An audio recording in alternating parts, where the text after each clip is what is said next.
Hello friends, नमस्कार। मैं जितेंद्र कुमार आप सभी का हमारे इस चैनल में बहुत बहुत स्वागत करता हूं। चलिए, आज हम नई क्लास के साथ आए हैं। आज हम पढ़ते हैं गति के समीकरण के बारे में। आज हम अध्ययन करेंगे।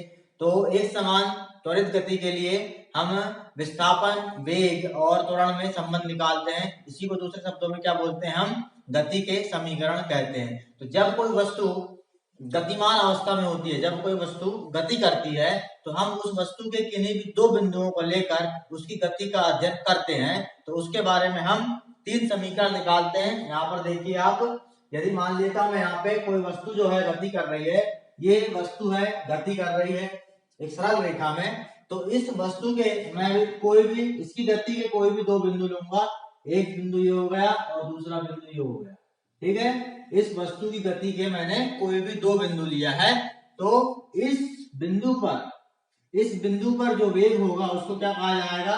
इस बिंदु पर जो वेग होगा उसको हम प्रारंभिक वेग कहेंगे, और इस बिंदु पर जो वेग होगा उसको हम अंतिम वेग कहेंगे। ठीक है, इस बिंदु पर जो वेग होगा उसको हम प्रारंभिक वेग u के द्वारा दर्शाते हैं, और इस बिंदु पर जो वेग होगा उसको हम अंतिम वेग v के द्वारा प्रदर्शित करते हैं। तो अब हमें सिर्फ इन दो बिंदुओं के बीच का ही अध्ययन करना है, इसलिए हम क्या करते हैं, इसके पहले वाली जो गति है वस्तु की, उसको हम अपने गणना में नहीं लेंगे। तो क्या करते हैं, इसके लिए हम यहाँ से एक अक्ष खींच लेते हैं। ठीक है, यहाँ से होती हुई एक अक्ष खींच लेते हैं जो कि इस बिंदु से होते हुए जाएगी। ठीक है, इस प्रकार से। और यहाँ से इस दिशा के लिए एक और अक्ष खींच लेंगे हम। ये हो जाएगी हमारी एक्स अक्ष और ये हो जाएगी हमारी वाई अक्ष। ठीक है, और ये हो जाएगा हमारा मूल बिंदु।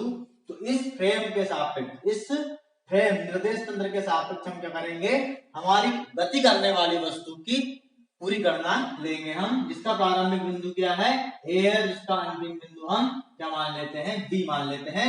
इसके बाद की दूरी को भी हम नहीं लेंगे। ठीक है ना, इसके बाद की गति को और इसके पहले वाली गति को भी हम क्या कर देते हैं, नेगलेक्ट कर देते हैं। ठीक है, इस प्रकार से यहाँ पर हमने इसको भी नेगलेक्ट कर दिया।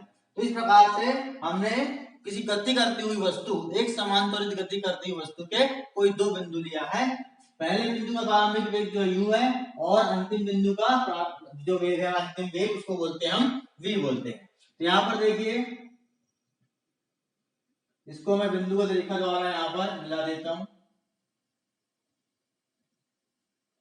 और ये वाला तो मिला हुआ है। तो जब हमने किसी वस्तु का प्रारंभिक वेग माना किसी स्थान पे, किसी बिंदु पर, तो इस समय हमारा समय क्या था, इस समय हमारा समय था वो कितना है, 0 है ना। यहाँ पर हमारा समय क्या है, 0 है। और जब हमने उसी गति करती हुई वस्तु के लिए अंतिम बिंदु माना, उस अंतिम बिंदु में समय कितना हो गया हमारा, t हो गया। मतलब हमने सीधा सीधा क्या किया, 0 से लेकर t समय तक वस्तु की गति का आकलन किया, जिसमें उसका प्रारंभिक वेग u है और उसका अंतिम वेग v है। और वस्तु जो है एक समान त्वरण से क्या कर रही है, गति कर रही है ना। तो उसका जो त्वरण होगा क्या होगा, a हो जाएगा। ठीक है, इस प्रकार से हमने 3-4 पैरामीटर लिया है। अब यहाँ पर हम देखते हैं, वस्तु ने u से b तक, ठीक है, वस्तु जो है a बिंदु से लेकर b बिंदु तक जब गति करती है, इसके द्वारा कुछ ना कुछ यहाँ पे विस्थापन तय किया जाता है ना। यहाँ से यहाँ तक वस्तु विस्थापित होगी ना, तो इस विस्थापन को हम s मान लेते हैं। इस प्रकार का हम पैरामीटर निर्धारित कर लेते हैं। यहाँ पर यहाँ पर मैं लिखता हूं,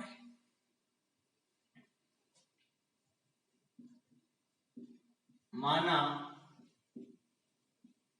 कोई वस्तु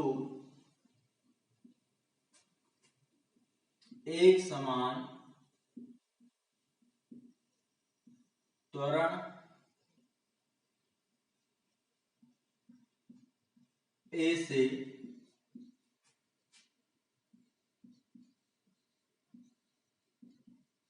गतिमान है, जिसका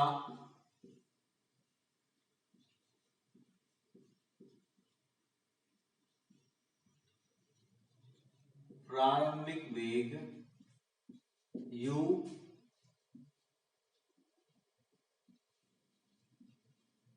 अंतिम वेग v तथा विस्थापन s है। ठीक है, हमने कुछ पैरामीटर मान लिया है यहाँ पर। माना एक समान वस्तु से गति, एक समान त्वरण से वस्तु गति कर रही है, जिसका त्वरण जो है a है, उसका प्रारंभिक वेग u है, उसका अंतिम वेग v है और उसका विस्थापन s है। अब यहाँ पर हम देखते हैं, इसको भी हम बिंदु तरीका द्वारा दर्शा देते हैं यहाँ पर। ठीक है, यहाँ पर दर्शा दिया हमने, ये हो गया, इसको यहाँ से ऐसा मिला देंगे हम। इस प्रकार से हमारे पास में कुछ पैरामीटर मिल जाते हैं। चलिए अब यहाँ पर देखिए गति का प्रथम समीकरण। ठीक है, मैं लिखता हूं यहाँ पर फर्स्ट नंबर में गति का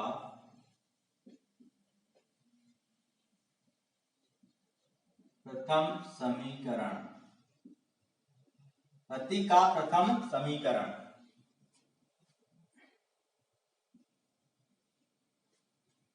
तो यदि हमें किसी वस्तु का त्वरण निकालना है तो क्या कैसे करेंगे हम? त्वरण निकालने के लिए हमको मालूम है वेग अपान समय, ठीक है। वेग में परिवर्तन तरफ क्या बोलते हैं? हम त्वरण कहते हैं। तो यहाँ पर देखेंगे हम वस्तु का त्वरण,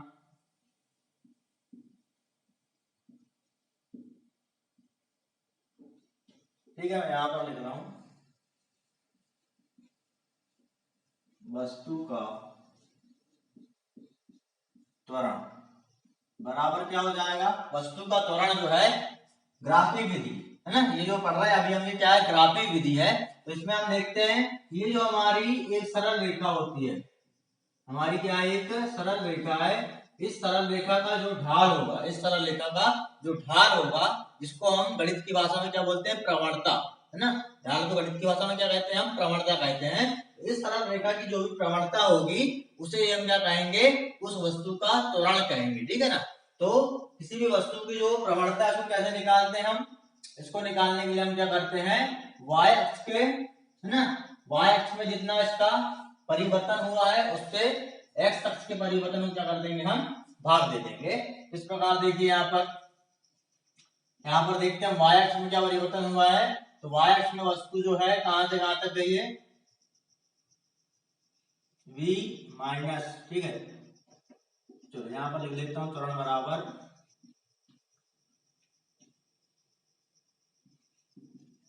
AB रेखा का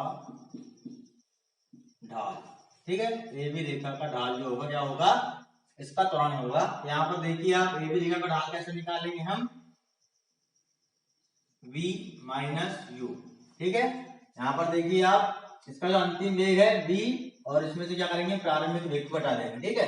अंतिम वेग यहाँ पे V है और प्रारंभिक वेग U है, तो V में से U घटाएंगे, क्या मिल जाएगा हमको? y अक्ष में परिवर्तन, वेग का परिवर्तन, ठीक है, अपॉन। अब देखिए x अक्ष में देखते हैं हम, x अक्ष में पहला बिंदु ये है, मतलब 0, ठीक है, समय 0, और अंतिम बिंदु जो B है, यहाँ पर देखिए इसका समय t है। तो इसमें क्या हो जाएगा? x अक्ष में क्या परिवर्तन हो रहा है? t माइनस 0, अंतिम समय ऋण प्रारंभिक समय, अंतिम वेग ऋण प्रारंभिक वेग। इसको हल करेंगे तो क्या हो जाएगा? यहाँ पर देखिए त्वरण को हम a से दर्शाते हैं, तो a बराबर हो जाएगा v ऋण u, और नीचे हो जाएगा t, t का इधर पक्षांतर करेंगे क्या हो जाएगा? at बराबर v माइनस u। इसको समीकरण नंबर 1 दे दो, ठीक है। अब यहाँ पर देखो u का इधर पक्षांतर करेंगे हम, तो क्या हो जाएगा? u धन at बराबर v। यही क्या है हमारा गति का पहला समीकरण, v बराबर u प्लस at, ठीक है। v बराबर u प्लस at क्या है? गति का पहला समीकरण है। और ये जो समीकरण है ये वेग और समय, वेग और समय में क्या दर्शाता है? ये संबंध बताता है, ठीक है। वेग और समय में संबंध बताता है। इसको हम वेग समय ग्राफ कहते हैं ना, वेग समय संबंध कहते हैं। अब यहाँ पर देखिए दूसरा जो है गति का दूसरा समीकरण, है ना, गति का दूसरा समीकरण। गति का दूसरा समीकरण जो है उसको कैसा मान करते हैं? तो यहां पर हम निकालेंगे वस्तु द्वारा 0 से t तक, 0 से t तक विस्थापन बराबर क्या हो जाएगा?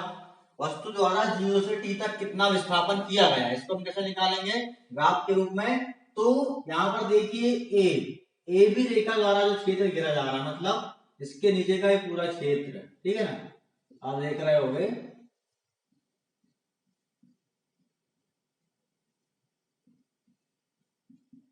ए बी रेखा द्वारा जो क्षेत्र घेरा जा रहा है नीचे का पूरा एक्स अक्ष के साथ में, इस पूरे क्षेत्र को हम क्या कहते हैं, वस्तु द्वारा 0 समय से t समय तक किया गया विस्थापन कहते हैं। यहां पर लिख लेंगे हम ए बी रेखा द्वारा एक्स अक्ष, ए बी रेखा द्वारा एक्स अक्ष से घिरा क्षेत्र, ठीक है। मतलब क्या हो जाएगा, ये विस्थापन को हम ऐसे दर्शाएंगे तो इसको हम लिख सकते हैं चतुर्भुज ए बी, ठीक है। इसका तो हम नाम नहीं दिए हैं, यहाँ पर देखिए आप ए बी सी और इसको डी और ये ओ, ठीक है। चतुर्भुज ए बी डी ओ का क्षेत्रफल, इस चतुर्भुज का क्षेत्रफल ही क्या हो जाएगा, इस पूरे क्षेत्र का क्षेत्रफल ही इस क्षेत्र को दर्शा रहा है। यहाँ देखिए यहाँ पर, तो अब इसको आगे हल करते हैं हम, तो क्या हो जाएगा, यहाँ पर देखिए आप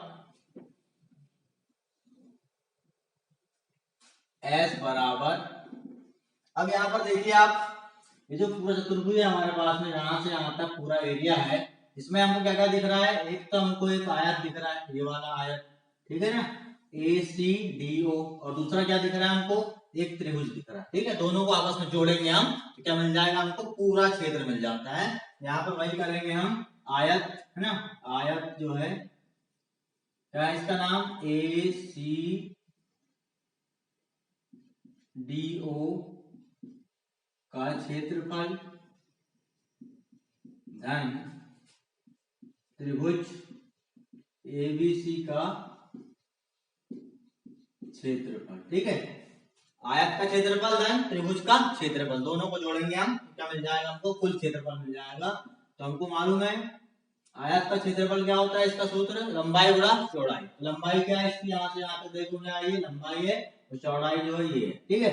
ये चौड़ाई हो गई और ये लंबाई हो जाएगी, उसका लंबाई हो जाएगी ओडी गुणा चौड़ाई क्या हो जाएगी ओ ए, ठीक है। धन अब त्रिभुज का क्षेत्रफल क्या होता है, यहाँ पर देखो समकोण त्रिभुज है, समकोण त्रिभुज का क्षेत्रफल क्या होता है, 1/2 आधार गुणा ऊंचाई, सूत्र है उसका ना।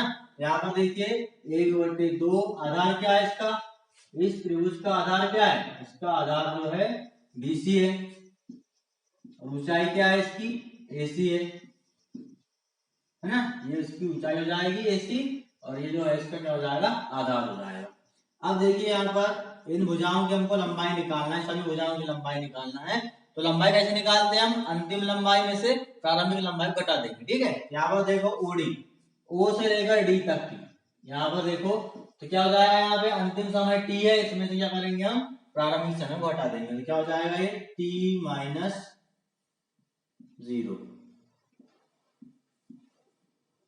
ठीक है। इसके गुणे में कौन आएगा, ओ ए, ओ से लेकर ए तक की दूरी, ठीक है। यहाँ पर देखो आप, यहाँ पे इसका वेग 0 है, यहाँ पर इसका वेग क्या है, u है ना, तो इसको हम क्या करेंगे, u माइनस 0 कर देंगे, ठीक है। u माइनस 0, यदि हमको इतना निकालना है तो यहाँ पर जो वेग है उसमें से क्या कर देंगे, हम 0 को घटा देंगे, प्लस 1/2। अब बीसी को कैसा निकालेंगे हम, बीसी, बी से लेके सी, देखो बी ए है सी ए है, मतलब बी का जो पॉइंट है उसको वाई एक्स में यहाँ ले रहे हैं हम, और सी का पॉइंट कहाँ ले रहे हैं, यहाँ ले रहे हैं, मतलब इसमें से हमको इसको घटाना है, तो बी में से इसको घटाएंगे हम यू को, ठीक है। अंतिम वेग में से प्रारंभिक वेग को घटा देंगे तो बी माइनस यू हो जाएगा। अब ए सी बराबर, देखो ए सी जो है किसके बराबर में, इसके बराबर में, ओडी के बराबर है ना, ए सी जो है इसके बराबर है, ओडी के बराबर है, तो ओडी का मान क्या है हमारे पास में, टी माइनस 0, तो यहाँ पर भी क्या आ जाएगा, टी माइनस 0, टी माइनस 0, ठीक है। यहाँ लिख लेंगे हम, क्योंकि ओसी बराबर ओडी,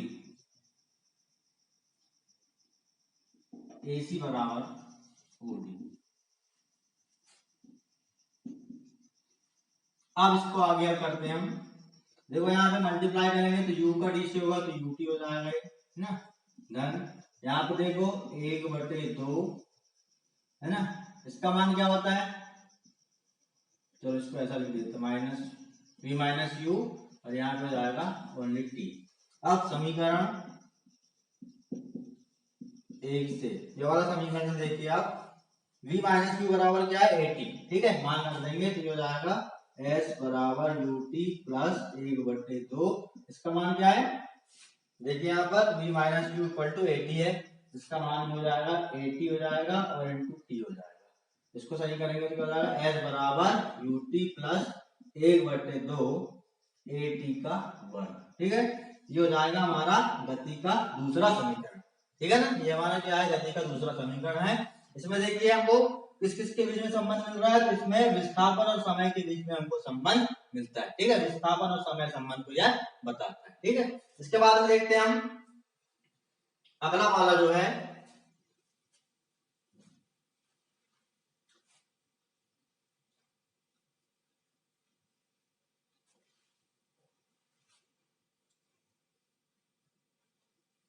गति का तीसरा समीकरण,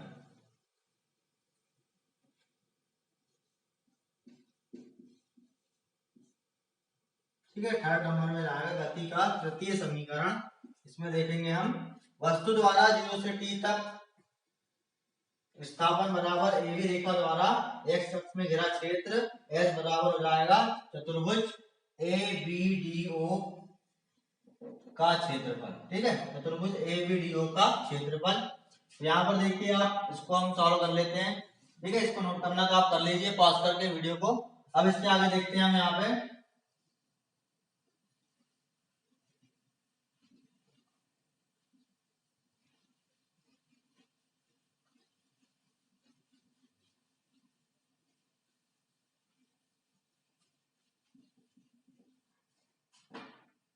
चलिए S बराबर हमने निकाला है चतुर्भुज ए बी डी ओ, ठीक है, ए बी डी ओ। अब यहाँ पर देखो ये हमको एक समलंब चतुर्भुज दिख रहा है, कैसा चतुर्भुज है ये, समलंब चतुर्भुज है, इसके दो भुजाएं समांतर होती हैं और दो भुजाएं कैसी होती हैं, असमांतर होती है, ठीक है, दो भुजाएं आपस में समांतर है पर ये वाली भुजाएं कैसी रहती हैं, समांतर नहीं होती है, क्या कहलाता है वह, समलंब चतुर्भुज, ठीक है।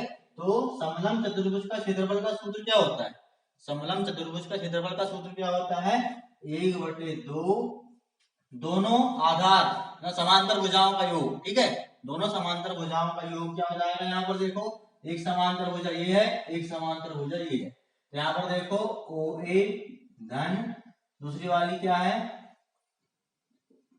बी डी, ओ ए धन बी डी और इसकी ऊंचाई क्या है, इस चतुर्भुज की जो ऊंचाई है वो ये है ना, ये वाली जो है क्या इसकी ऊंचाई है, या फिर हम इसको ये भी लिख सकते हैं, ये क्या है इसकी ऊंचाई है, यहाँ पर हो जाएगा ओडी, ठीक है, ये उसकी ऊंचाई हो जाएगी।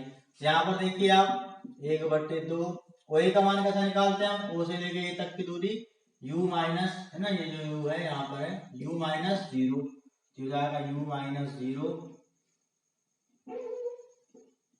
धन बी डी, बी से लेकर डी तक की दूरी, बी से डी मतलब बी डी जो है किसके बराबर है, यहाँ पर देखिए यहाँ से लेकर यहाँ तक की दूरी के बराबर है, तो v माइनस 0 हो जाएगा, क्या हो जाएगा ये v माइनस 0 गुणा ओडी का मान ओ से लेकर डी तक की दूरी, ठीक है, यहाँ पर देखिए ओडी का मान जो होता है t माइनस 0, हो जाएगा t माइनस 0, इसको सॉल्व कर लो थोड़ा, 1/2 है ना, इधर s बराबर है, यहाँ पर देखो ये तो 0 है तो ये जाएगा u धन v और यहाँ पर जाएगा t, ठीक। अब यहां से मान रख देंगे हम, किंतु प्रथम समीकरण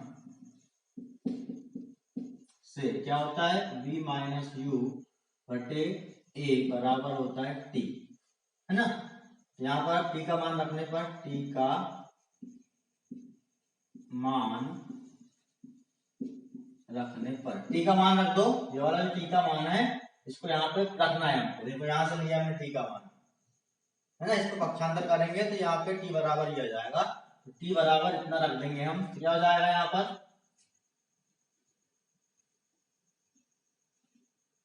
S बराबर 1/2 है ना, V धन U, और यहाँ पर t का मान रखेंगे तो v माइनस u बटे a। ठीक है, अब देखो यहाँ पर 1/2 है, यहाँ पर ये है, यहाँ सौसमी का लगा देंगे हम। क्या लगाएंगे? सौसमी का।